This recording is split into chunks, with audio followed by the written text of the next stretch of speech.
कि ये electromagnetic waves को जनरेट करते हैं ना। हाँ, कोई भी बॉडी इंटरनल एनर्जी के कारण कुछ ना कुछ रेडिएशंस को एमिट आउट करती है। वो जितनी भी रेडिएशंस एमिट आउट करेगी these all are electromagnetic waves। Radiation वही था ना जिसमें मीडियम जरूरत नहीं होती। हाँ, नो मीडियम रिक्वायर्ड, वैक्यूम में भी जैसे सन की रेज है ना, वो रेडिएशंस ही है, एक्स रेज है, इलेक्ट्रोमैग्नेटिक वेव्स है, विजिबल रीजन हो गया, सभी की सभी एनर्जीज हमारे पास इलेक्ट्रोमैग्नेटिक वेव्स हैं।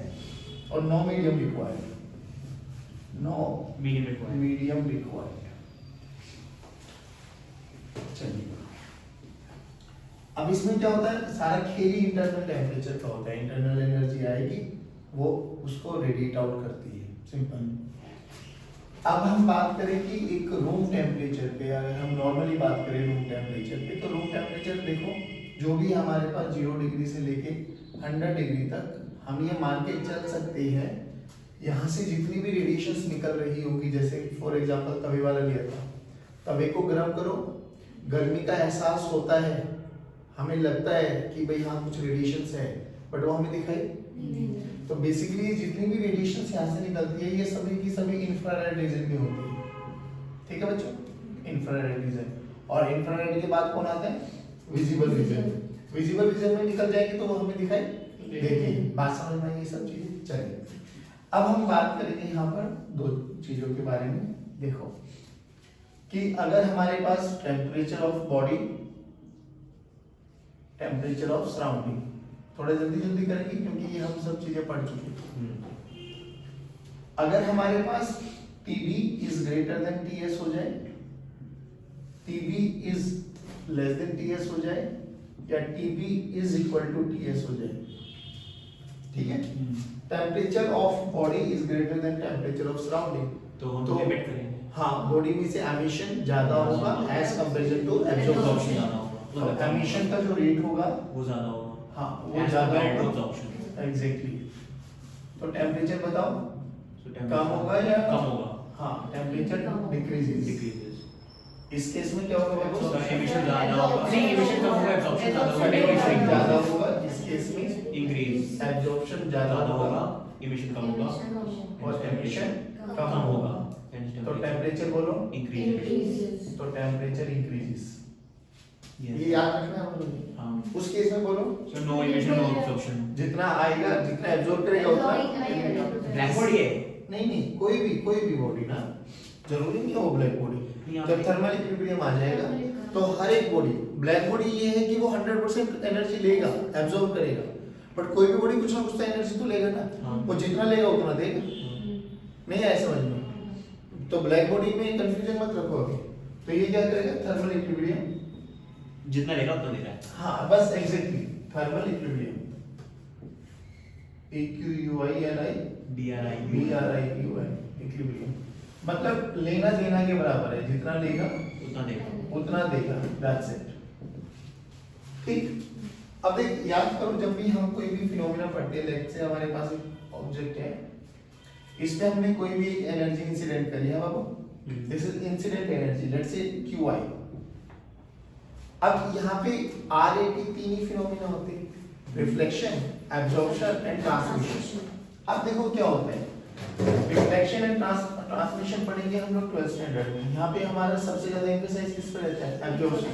बट मैं तुम्हें बेसिक चीजें समझाता हूँ कि यहाँ से कुछ एनर्जी रिफ्लेक्ट हो गई है QR, कुछ एनर्जी यहाँ से ट्रांसमिट हो गई है QT, और कुछ एनर्जी यहाँ पे एब्जॉर्ब हो गई QE। बट ये सच्चाई है कि जितनी आई थी इन तीनों का सम वही होगा, यानी मैं कह सकता हूँ Q1 plus QA plus QT। बहुत बढ़िया बेटा। चलिए, क्या ये बातें समझ में आई बाबा? Yes sir। अब देखो, हम इसमें से कौन सा फिनोमिना पढ़ते हैं, नॉर्मली जो फिनोमिना की रेशियो ज्यादा होती है, यू कैन से, जिसकी मतलब जिसका इम्पैक्ट ज्यादा है, रिफ्लेक्शन, ट्रांसमिशन एंड एब्जॉर्प्शन। अगर यहाँ पे 80-90% रिफ्लेक्शन ज्यादा हुआ तो अपन एब्जॉर्प्शन और ट्रांसमिशन को नेगलेक्ट कर देंगे, 90-95% ट्रांसमिशन हुआ तो दोनों को नेगलेक्ट कर देंगे। मैक्सिमम जो भी होगा हम उसको पढ़ेंगे, ठीक है, जिसका भी मैक्सिमम रेट होता है हम उसको पढ़ते हैं। तो 12th स्टैंडर्ड में इन दोनों को पढ़ते हैं, 11th स्टैंडर्ड में इसको पढ़ने वाले हैं। अब ध्यान से सुनो, तो यहाँ पे 3 पावर को डिफाइन किया गया है, जैसे reflected power, absorptive power, transmitted power. है कुछ नहीं, देखो reflected power is represented by R, absorptive power is represented by A and transmitted power is represented by. तो इट्स अ रेशियो ऑफ कितनी रिफ्लेक्ट होके जा रही है, कितनी आई, कितनी एब्जॉर्ब हो रही है, कितनी आई, कितनी ट्रांसमिट होके जा रही है, कितनी इंसिडेंट। सिंपल, नहीं ऐसा नहीं। हाँ पहले पढ़ा दिया, इसलिए एक बार रिकैप करा तो इससे हम आगे कंटिन्यू करें। यहाँ तक बताओ, कोई दिक्कत? नो। पक्की बात है। फिर हम लोग ने स्पेक्ट्रल वो आएगी, स्पेक्ट्रल एब्जॉर्बिंग पावर। वो कहता है कि हर एक ऑब्जेक्ट अलग अलग वेवलेंथ के लिए, यानी अलग अलग कलर के लिए अलग अलग वो बिहेव करेगा। किसी भी वेवलेंथ को ज्यादा एब्जॉर्ब करेगा, किसी वेवलेंथ को कम एब्जॉर्ब करने वाला। सिंपल। फिर हम लोगों ने यहाँ पर बोला था बच्चों एमिशन, है ना, emissive power represented by E। देखो एमिसिव पावर क्या होती है? अब सिंपल सी बात बताओ, इंटरनल टेम्परेचर के कारण वो वहां से कुछ ना कुछ एनर्जीज को रेडिएट आउट करेगी, कुछ ना कुछ एनर्जीज को रेडिएट आउट करेगी। तो जो ये रेडिएट आउट करेगी, यहाँ से एनर्जी एमिट होगी बच्चों। जब यहाँ से एनर्जी को एमिशन हो रहा होगा तो वो एनर्जी जो E है वो कुछ फैक्टर्स पे डिपेंड करती है कि कितनी एमिट हो रही है डिवाइडेड बाय उसका एरिया, उसका टाइम, कितने टाइम पर, कितने टाइम के लिए कितना एरिया। अच्छा जो ये एरिया होता है ना बच्चों, ये आपका एक्सपोज एरिया होता है। एक्सपोज एरिया का मतलब हाँ कितने एरिया से रेडिएशन आ रही है या जा रही है, दैट्स इट। एक्सपोज एरिया हम काउंट करेंगे। जैसे अगर हम बात करें कि अगर हम इसमें एक छोटा सा कंडीशन बताऊं कि अगर मैं एक ये स्फीयर बना लूं, स्फीयर, तो इस स्फीयर का एरिया बताओ, सरफेस एरिया क्या होगा? ये इनर रेडियस r1 ले लेते हैं, आउटर रेडियस r2 ले लेते हैं, जल्दी बोलो।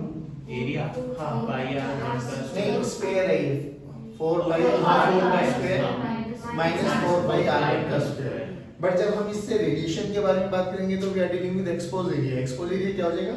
4 पाई r2 का स्क्वायर, बस 4 पाई r2 का स्क्वायर। बात समझ में आ गई? जो इसका बाहर आउटर सरफेस है किसी वो वाला। अब एमिशन की बात कर रहे हैं। हाँ जब ये हम लेंगे ना एमिसिव पावर, एमिसिव पावर क्या हो जाएगी? Energy emitted per unit area per unit time. Simple, energy emitted per unit area per unit time. इधर देखो, अब इसकी यूनिट बोलो, ये डायमेंशनलेस क्वांटिटी बचा एनर्जी बाय एनर्जी का रेशियो था। जो हमारा एमिशन होता है, हाँ जो चीज एमिट होती है वही तो होती है जो अब्सॉर्ब हो रही होती है।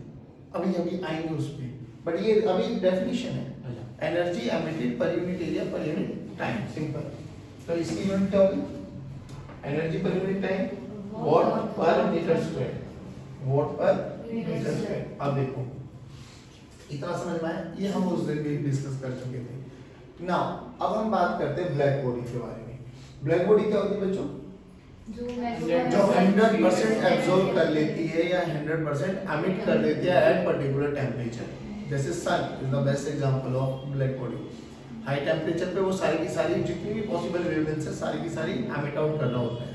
अब सुनो, मान लो अगर हम बात करें कि यहाँ पर हमारे पास एक रूम टेम्परेचर है बच्चे, और यहाँ हमने कोई भी दो बॉडीज को रख दिया गया है, perfectly same shape and size, बिल्कुल सेम एरिया, सब कुछ सेम। मटेरियल अलग अलग कर लो बेशक, ये नॉर्मल बॉडी बात कर लो इसको, ये कोई भी एक नॉर्मल बॉडी है और ये ब्लैक बॉडी है। इस रूम का टेम्परेचर T नॉट था तो इक्विलिब्रियम अटेन हो चुका होगा, इक्विलिब्रियम अटेन हो चुका होगा तो बॉडी नंबर 1 का भी टेम्परेचर T नॉट है, बॉडी नंबर 2 का भी टेम्परेचर T नॉट है। अब आगे की बात करते हैं। आगे हमने बोला कि देखो सर, इस पे जितनी जो कि इस रूम में, अगर हम सब अपने इस रूम के बारे में बात करें तो जितनी एनर्जी आप लोगों पे गिरी है मुझ पे भी उतनी गिरी है। अब बात क्या आती है कि कौन कितना एब्जॉर्ब कर पा रहा है, कौन कितना एब्जॉर्ब नहीं कर पा रहा है ना। तो देखो हमने बोला इस पे जो अमाउंट ऑफ हीट है, अमाउंट ऑफ एनर्जी है, दोनों बॉडीज पर क्या आ रहा है बाबा? सेम। बट जो कि थर्मल इक्विलिब्रियम हो चुका है, ये वाला अटेन हो चुका है, तो देना लेना के बराबर होगा। बट पहले पता ये तो पता लगे ले कितना रहा है, जितना लेगा उतना देगा। अच्छा, लेने देने का प्रोसेस इससे डिफाइन करेंगे हम लोग, एब्जॉर्प्टिव पावर, है ना। अब एब्जॉर्प्टिव पावर कैसे निकाली जाती है? तो Q एब्जॉर्प्टिव पावर ये होती है A, जो भी बॉडीज है सबका अपना अपना A रहेगा इनटू QI, है ना। अब देखो दोनों के लिए QI तो सेम है, दोनों के लिए इंसिडेंट एनर्जी तो क्या है बेटा, सेम। अच्छा अब आराम से सुनो, छोटा सा टेबल बनाते हैं यहाँ पे ना। दोनों के लिए टेम्परेचर देखो, थर्मल इक्विलिब्रियम पे है, हाँ तो पॉइंट नंबर 1 थर्मल इक्विलिब्रियम पे है, very good. Point number 2 Q incident दोनों के लिए सेम है, ठीक है। इसका A1 मान लेते हैं बेटा, इसका A2 मान लेते हैं अभी के लिए, हाँ। तो एब्जॉर्ब कितना करेगा, तो एब्जॉर्प्टिव पावर निकालो पहले। तो QA1 एब्जॉर्प्टिव पावर ऑफ 1 कितना हो जाएगा, A1 इंटू Q, नहीं आया। एब्जॉर्प्टिव पावर ऑफ 2 निकालो बच्चों, A2 इंटू Q, ये एब्जॉर्प्टिव पावर ऑफ 1 आ गई, ये एब्जॉर्प्टिव पावर ऑफ 2 आ गई। अब सुनो ध्यान से, जितना एब्जॉर्ब करेगा उतना ही एमिट करेगा, पक्की बात है, क्योंकि थर्मल इक्विलिब्रियम अटेन हो चुका है। तो अब एमएससी पावर निकालो, तो एमएससी पावर ऑफ 1 जो एनर्जी ली वही देगा, तो ली कितनी है, A1 into Q per unit area per unit time. जो इसका कॉन्फ़िगरेशन सेम है तो area same time same. E2 बोलो जल्दी बेटा, A2Q upon 80, A2Q upon 80 नहीं आया बच्चों, क्या मैंने कुछ गड़बड़ लिखा है? हाँ A2T, नहीं ठीक तो है, हाँ सेम कॉन्फ़िगरेशन मानिए ना, हाँ। तो now divide equation number 1 and equation number 2, देखो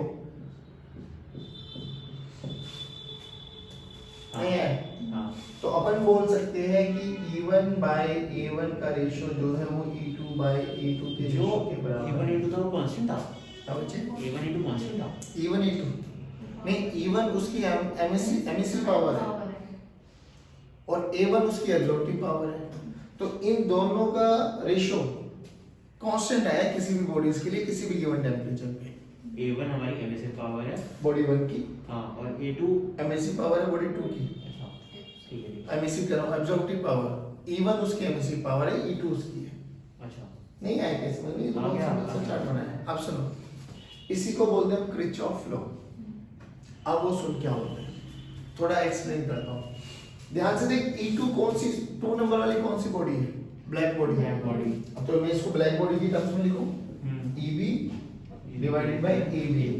बट ब्लैक बॉडी तो वो है बच्चे जो सारी की सारी एनर्जी को अब्सॉर्ब करती है, तो जितनी इंसिडेंट करेंगे उतनी ही अब्सॉर्ब करेंगी।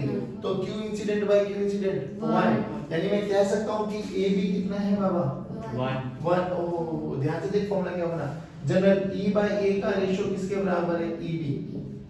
E बाय A का रेशियो किसके बराबर है, नहीं आया समझ में, पक्की बात देख, क्योंकि डिवाइडेड बाय 1 कर दिया ना, 1 को तो हटाई, तो अब क्या बोला गया कि किसी भी गिवन बॉडी के लिए जो एमिसिव पावर की रेशियो है with respect to absorptive power वो हमेशा कांस्टेंट रहेगी, and that is always equal to the emissive power of black body at that particular temperature. दोनों का टेंपरेचर सेम था, तो जो इसकी E बाय A की रेशियो है वो हमेशा इसकी E की रेशियो के बराबर रहेगी, E की मतलब E के बराबर रहेगी। नहीं आया समझ में, ये E बराबर A1 है ना, हाँ E1 तो हमने इसके बारे में बात करी ना। अब यहाँ 3 बॉडी रख दो, 4 रख दो, तो E1 by A1, E2 by A2, E3 by A3, E4 by A4 must be equals to EB, that's it। तो मैं ये कह रहा हूँ जनरल चीजें क्या है कि एमिसिव पावर की रेशियो और एब्जॉर्प्टिव पावर की रेशियो हमेशा कांस्टेंट रहेगी, और वो किसके बराबर रहेगी, emissive power of black body. This is Kirchhoff law, Kirchhoff law. नहीं आया समझ में, पक्का। अब जब ये किरचॉफ लॉ हो जाती है हमारे पास, तो यहाँ पे ना बहुत ब्लैक बॉडी में बात करते हैं। देखो ब्लैक बॉडी में ना रिफ्लेक्शन होगा ना ट्रांसमिशन होगा, एब्जॉर्प्शन होगा, और जब थर्मल टेम्परेचर अचीव कर लेगा तो जितना लेगा उतना ही देगा। यानी अगर हम बात करें 2 बॉडीज के बारे में, अगर मैं बात करूं तो रूम टेम्परेचर पे कौन अच्छा एब्जॉर्बर होगा, ब्लैक बॉडी। कौन अच्छा एमिटर होगा, ब्लैक बॉडी। क्यों, क्योंकि जितना एब्जॉर्ब करेंगे उतना ही। तो किरचॉफ की ये भी लोग बोलते हैं कि good absorber are good emitter. जो अच्छा एब्जॉर्बर होगा वही अच्छी तरह से एमिट करने वाला है। बात समझ में आ गई, पक्की बात। अब सुनो, नॉर्मली आपको थोड़ी सी बातें और बताता हूँ इसके बारे में, ठीक है? ये रेशियो याद रखना अभी। मुझे एक बात बताओ, एक होती है यहाँ पे एमिसिविटी, ये एमिसिव पावर और एमिसिविटी में कंफ्यूजन मत रखना। एमिसिव पावर क्या है? Energy emitted per unit area per unit time. Emissivity क्या है? एमिसिव पावर होगी energy emitted per unit area per unit time. Emissivity देखो, एमिसिविटी represented by छोटा ई बच्चों, हाँ, and this is hardcore property of material, material पे dependent है। now what to do, कैसे करें?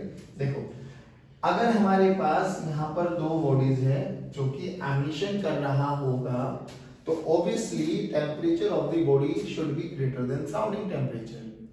जाहिर बात है, एमिशन अगर निकल रहा होगा तो ये होगा।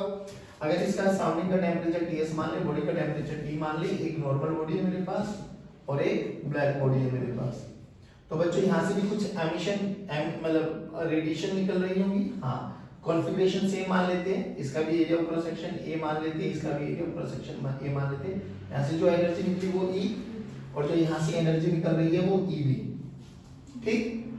तो किसी भी गिवन टेम्परेचर पर जो E डिफाइन किया गया, छोटा E डिफाइन किया गया, it is nothing but ratio of E by EV, यानी emissive power of normal body, कोई भी body, to the emissive power of black body. अब यहाँ से देख, यहाँ से E by EV का रेशियो, यहाँ से E by EV का रेशियो, यहाँ से E by EV का रेशियो निकालोगे भाई? हाँ, very good. E by EV का रेशियो क्या है यहाँ से? A, और यहाँ से क्या आ रहा है? E।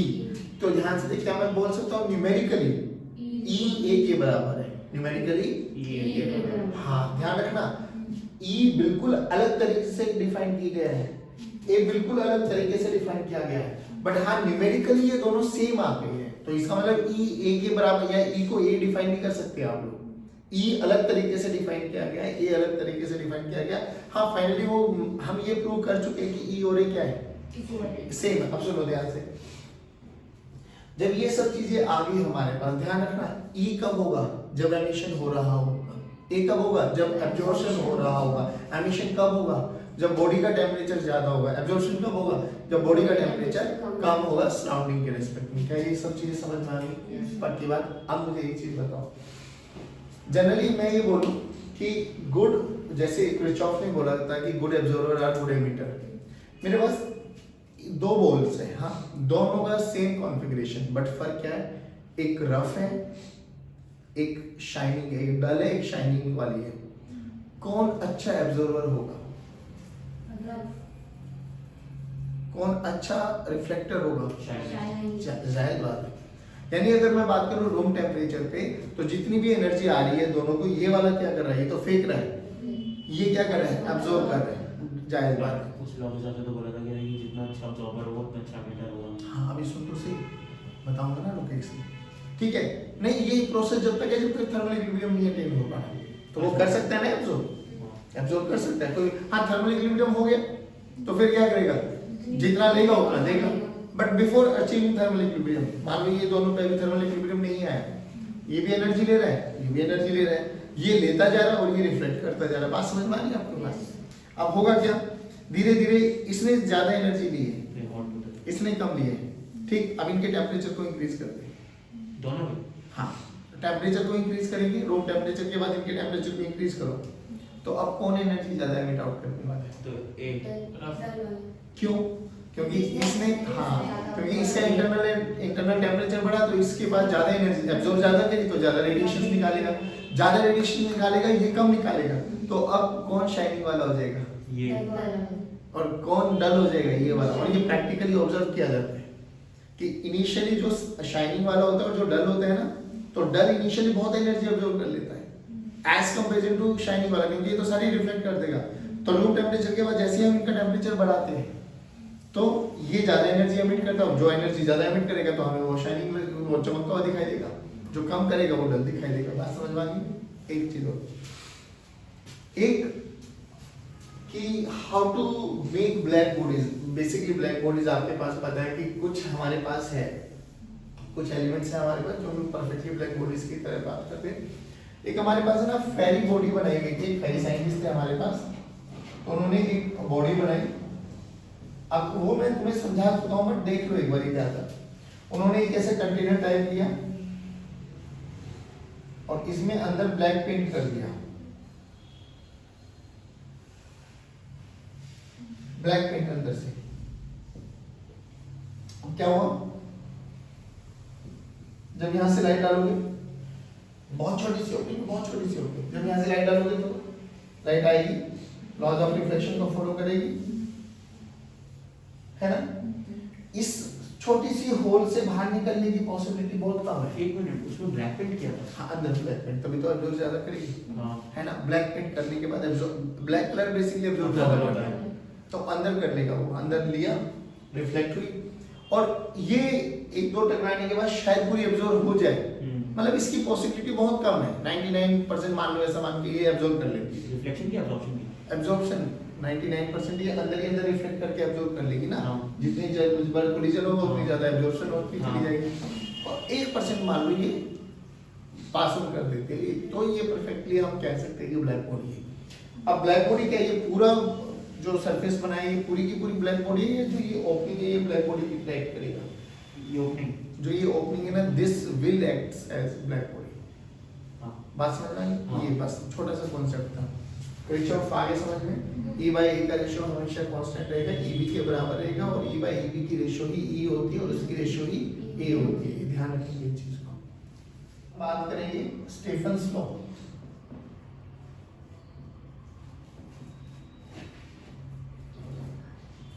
देखो, आप थोड़ा न्यूमेरिकल और कॉन्सेप्चुअल क्वेश्चन आते हैं आपके यहाँ से।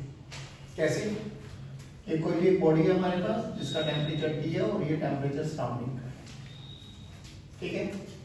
तो हमें यहाँ से निकालने होते हैं हीट रेडिएटेड पर सेकंड और हीट एब्जॉर्ब्ड पर सेकंड, मतलब बेसिकली रेट ऑफ एमिशन और रेट ऑफ एब्जॉर्प्शन हमें कैलकुलेट करना है। तो वो कुछ पैरामीटर्स पे डिपेंडेंट है। इसका एरिया ऑफ एक्सपोज मान लेते A, ठीक।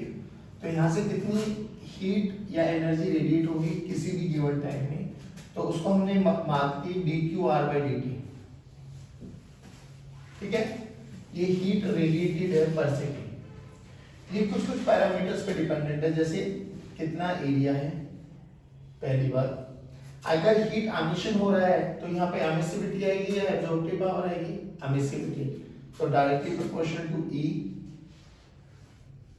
डायरेक्टली प्रोपोर्शनल टू इस बॉडी का जो टेम्परेचर है उसकी पावर 4। बेटा ये एक्सपेरिमेंटली ऑब्जर्व किया गया है, सबको मर्ज कर दो। तो dQr/dt एक कांस्टेंट सिग्मा A e की पावर E t की power 4, this sigma is known as your Stefan's constant, ठीक है भाई, दिस इज स्टीफन्स कांस्टेंट। चलिए, इसकी जो वैल्यू होती है, वैल्यू बड़ी अच्छी है इसकी, 5.67 × 10⁻⁻8, 5 6 7 8 ऐसे ही आप जा सकते हैं। रिपीट करने को स्टीफन कांस्टेंट 5.678, वीडियो करेगा। ये सारा बोला गया कि जो हीट रेडिएटेड पर सेकंड है वो एक्सपोज एरिया की डायरेक्टली प्रोपोर्शनल है।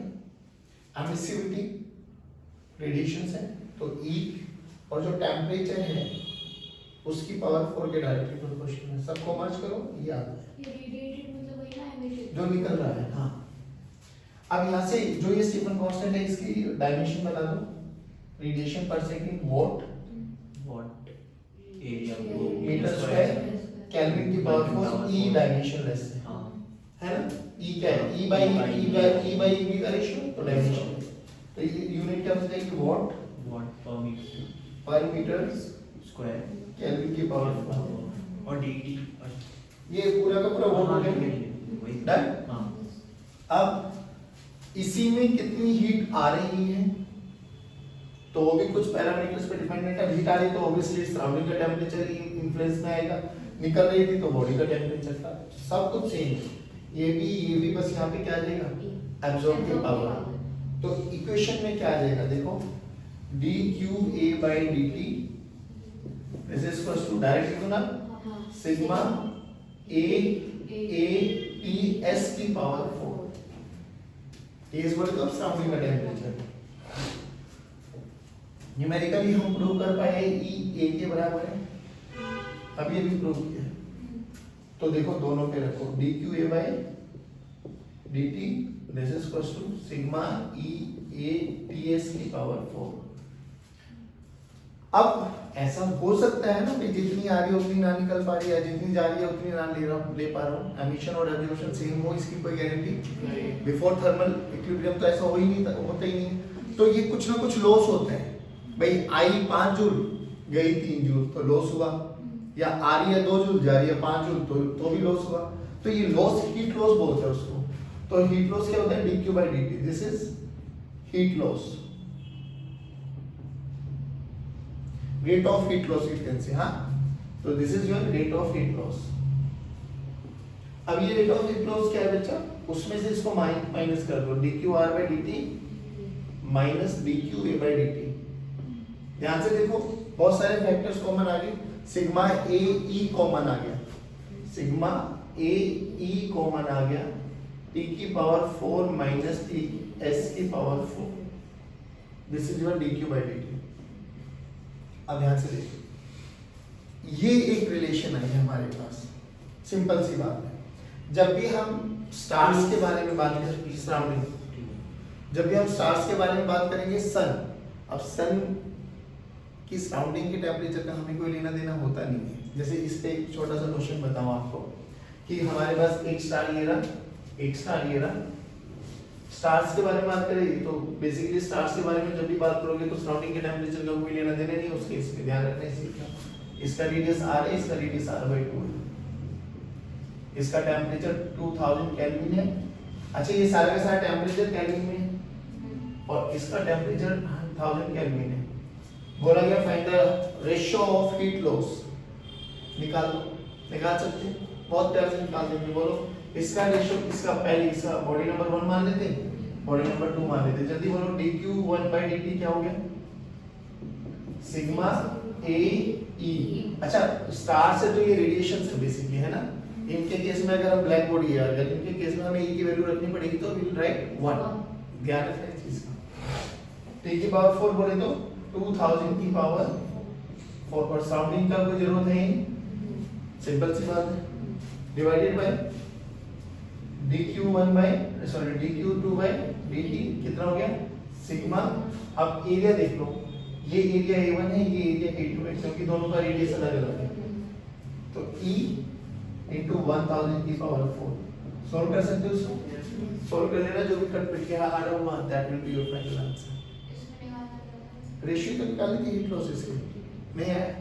बाकी बात, अब मुझे एक बात बताओ, एनर्जी बाहर निकल रही होगी या एनर्जी आ रही होगी, तो जो ये बॉडी का टेम्परेचर था, तुम्हें नहीं लगता ये कॉन्टिन्यूसली चेंज हो रहा होगा?